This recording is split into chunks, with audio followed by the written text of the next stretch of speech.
Would you look at that? Would you just look at that?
Here we have our PRObuilt air ride kit for a 69 and later Beetle or Ghia.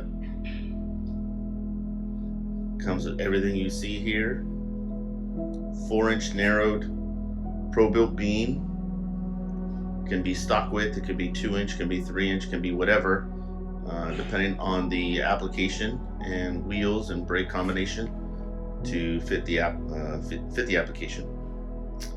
So this beam is complete. So spindle to spindle, PRObuilt steering box, drop spindles, air ride kit installed on our ultimate beam platform.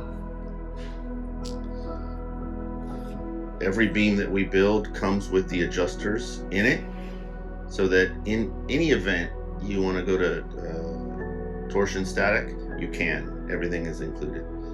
Beam bolts, body pads, everything including our new inspection plates, serial numbered and everything.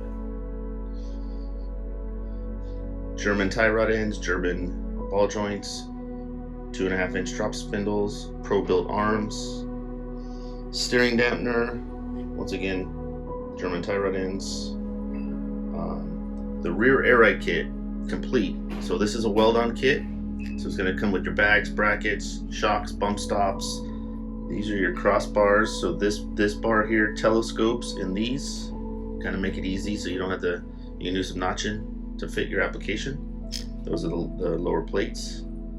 Airline, tank, 4 valves, which are manual with a Goodyear 280. Pressure switch, relay, all the lines and fittings, including instructions. So basically you can put this entire setup on a 69, I'll put the years here, 69 to 79 Beetle Ghia. Could be done on a thing, but you would have to do some modifications for these towers on a thing. But it is built to order. All the information links to each piece. If you want to just do the beam, you just want to do the air ride, rear air ride kit, or the air management, will all be down in the description below. Or you can check up right up here and you can click that, and that'll take you to this particular kit. And we'd love to build something for you. If you have any questions, once again, comment down below. Can we improve? Maybe. Did we do a good job? Thumbs up, let us know. Subscribe if you're not already. And we hope we're blessed enough to build one of these for you.